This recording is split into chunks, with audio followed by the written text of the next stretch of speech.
Good Saturday morning. We are camping this weekend at our home away from home, and we're going to be making a delicious cowboy stew for dinner.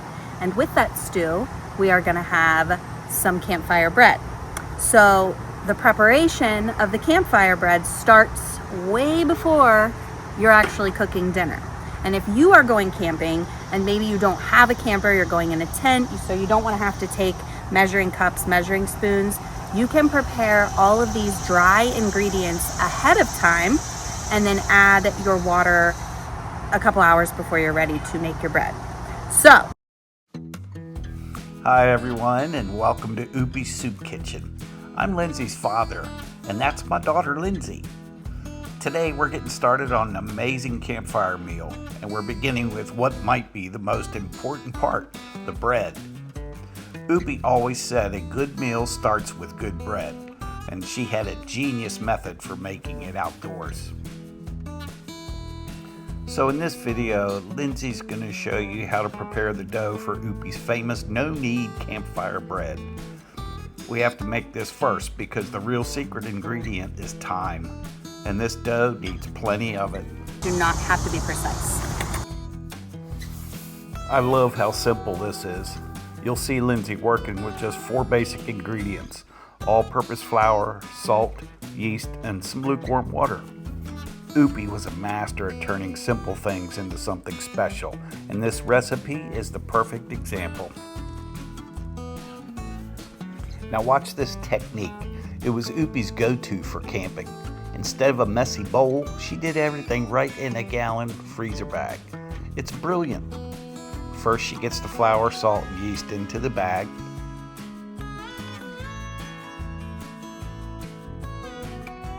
Next, she's going to add the water.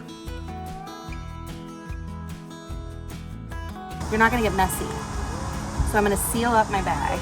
And seal the bag up tight.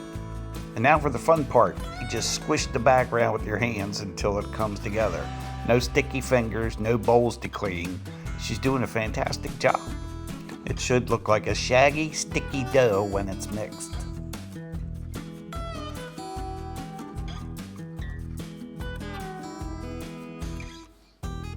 That dough will now sit and ferment for at least 8 to 10 hours, developing an incredibly complex flavor you just can't rush.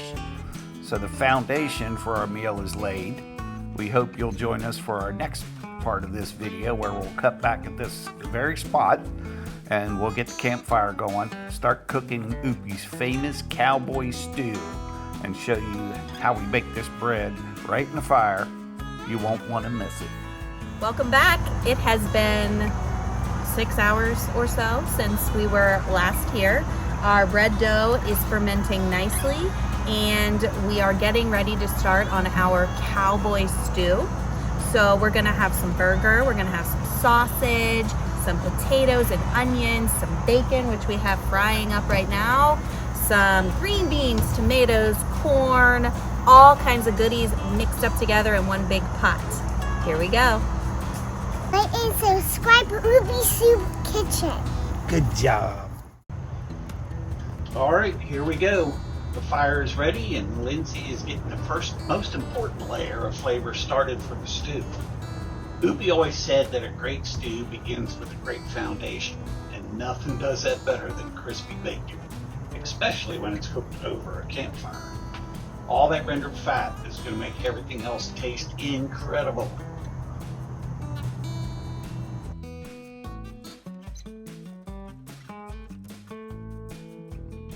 Oopy always had her ingredients ready to go in order.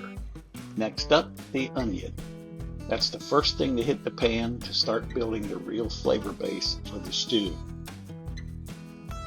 Next up are the potatoes, which will give the stew that hearty, filling texture. And here's what I always felt was the secret ingredient to Oopy's stew: a good Cajun-style andouille sausage. It adds this incredible smoky depth and just the right amount of spicy kick.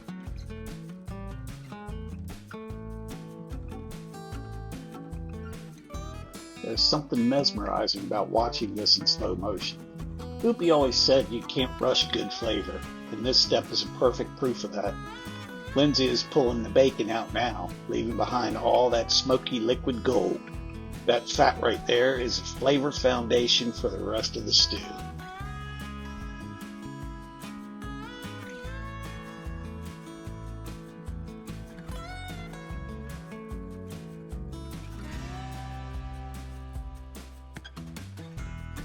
Alright, apparently it's time for a mandatory dance break. She gets these moves from her grandmother, you know.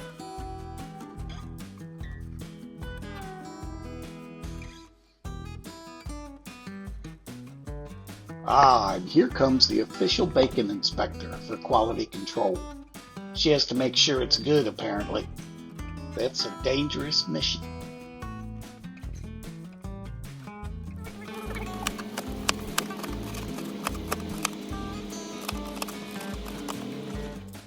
So, naturally, you're gonna have extra bacon and a lot of bacon grease. So what I like to do is I like to make a little dish that doesn't have a name, but it is potatoes, which I had left over of those as well.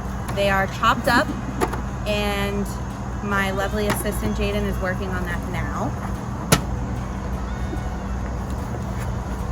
And we're going to put them in this tin baking dish with the bacon grease and all of the leftover bacon, and I put garlic and butter and salt and pepper and vegetable seasoning and garlic salt, and then we're going to also roast those in the hot coals to have with our Cowboy Stew.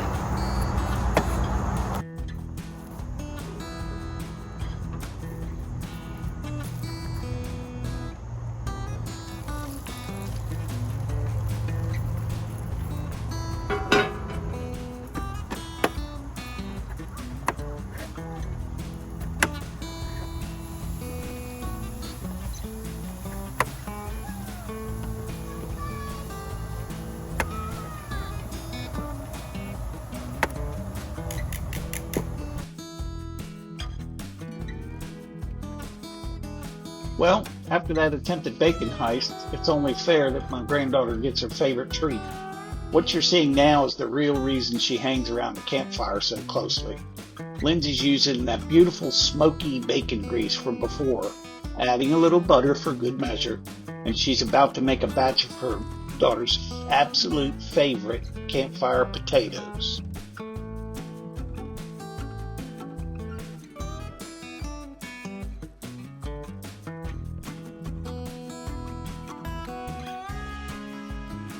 She lets those potatoes get a head start, getting them coated in all that flavor. Now she's adding some fresh garlic powder, minced garlic. You can almost smell it from here. And here comes her signature seasoning blend. It's a mix of garlic powder, some Lowry seasoned salt, and this stuff she loves called Potato Slayer veggie blend. She gets them all tossed together so every single piece gets covered. Don't worry about writing down these ingredients. We're going to put them all in a file and we'll attach it and they'll be down below. Oh, and don't forget to like and subscribe if you want to see more. You know, it's wonderful to see how these traditions evolve. Oopy, my mother-in-law, had her own simple way of making campfire potatoes, but Lindsay came up with this specific recipe, and from the very first time she made them, my granddaughter was hooked. Now it's not a real campfire unless we're making Lindsay's potatoes.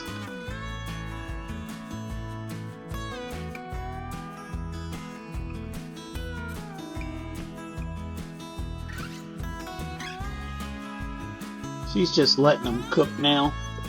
She's going to turn them every so often to get that perfect crispy golden brown crust on all sides. And then for the final touch, she'll toss in some of that chopped bacon from earlier, just to warm it through and add another layer of flavor and texture. Honestly, I don't care how old you are, it doesn't get much better than that. Alright, with the potatoes handled, it's time for the stew. Oopy's #1 rule for campfire cooking was never ever waste bacon grease. That flavor is the heart of the whole meal.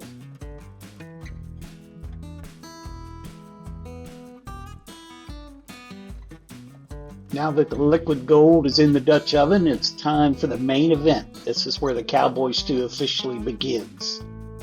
So here we go. First into the Dutch oven goes the chopped onions and that minced garlic, right along with some of that crispy bacon from earlier. Oopy always said, this is where you build the soul of the stew. You have to give those aromatics time to soften and release all that flavor into the bacon grease.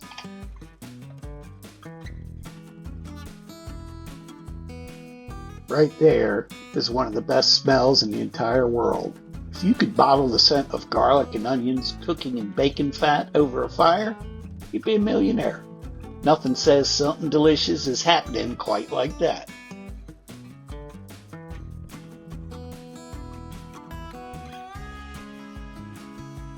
Now Lindsay's adding 1 pound of ground beef to the stew.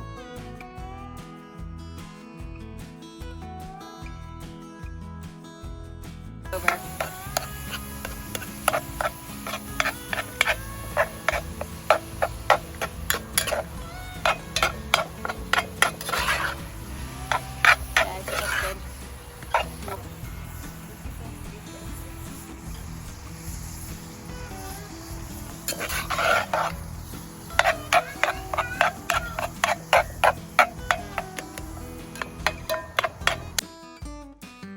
After letting those onions and garlic wake up a bit, Lindsay's adding the heart of the stew, the andouille sausage. I always think of this as the moment it stops being just ingredients and really starts to become Cowboy Stew.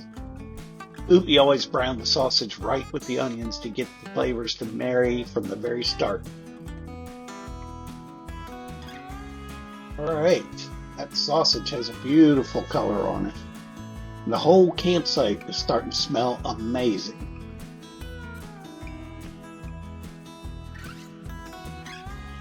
Now Lindsay's adding a little bit of all-purpose flour.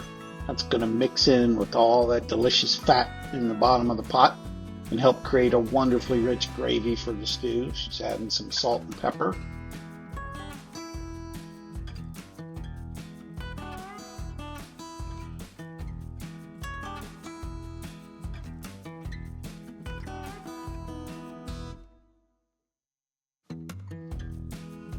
Give it a nice stir.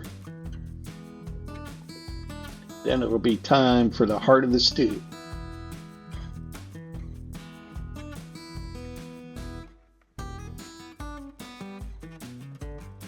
She's adding all the vegetables now. The potatoes,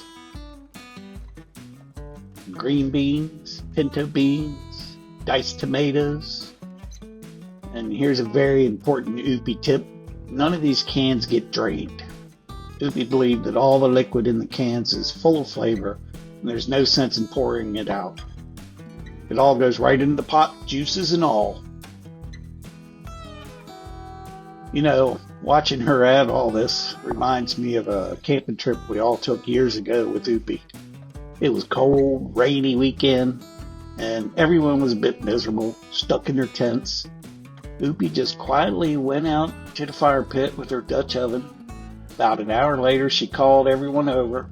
She said she had made this exact stew right here. She called it her guaranteed sunshine recipe. She truly believed that a hot, hearty meal could fix just about anything. And she was right. We all sat there under a tarp, cold and damp, eating this stew out of tin cups. And it was honestly one of the best meals I've ever had. It didn't stop the rain, but it completely changed the feeling of that whole trip. It really was sunshine in a bowl.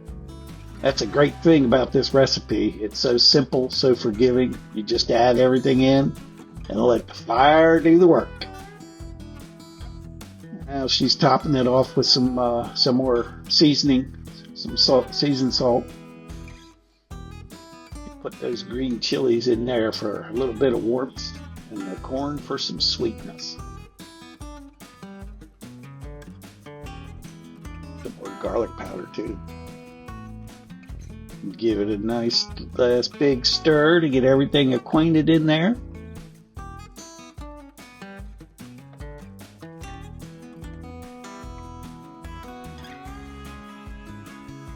And now the lid goes on.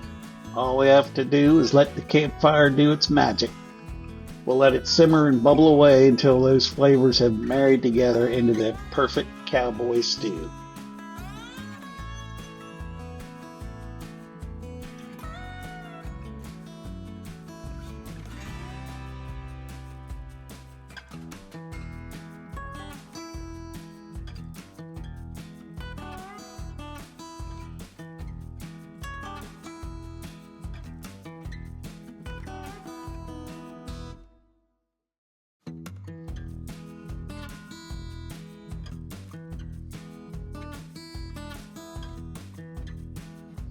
All right, while that stew has been simmering away, let's check back in on our bread dough.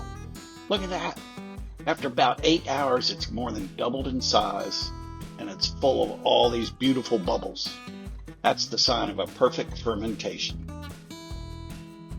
And now you'll see just how sticky and wet this dough really is, which is exactly what we want. Lindsay is pouring it right out of the bag and onto a hot, well-greased cast iron skillet. We're going to cook this bread almost like you would a giant thick pancake, letting it form a beautiful golden crust on the bottom before flipping it. But what's so brilliant about this one dough is how versatile it is. This pancake method is fantastic for a quick bake, but you could just as easily put this dough in a Dutch oven and cook it over the coals for a more traditional loaf. Oopy even talked about baking it on a hot flat rock right by the fire. You could also tear off little pieces, stuff them with cheese, and bake them in the little delicious dough balls in the Dutch oven. But for today, we're sticking with just the simple skillet method. It's fast, easy, and creates a wonderfully rustic flatbread that's perfect for tearing and dipping into that stew. Okay, here's the big moment. A perfect flip. Look at that beautiful golden brown crust, and you can see right next to it those potatoes are done too. Crispy, seasoned, and ready to go.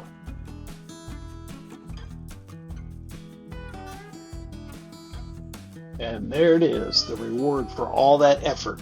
Warm, buttered, and drizzled with honey. Just look at Lindsay's face. That's a sign of some seriously good campfire bread. You can almost taste it through the seam. Well, it's all done. It is a huge feast, and I am so excited to try it. Here is our stew, the cowboy stew with the burger and the andouille and the beans and the potatoes and the bread we made, and then the extra potatoes and bacon. I'm a little nervous because it looks very hot. I want to get a tater here in my first bite.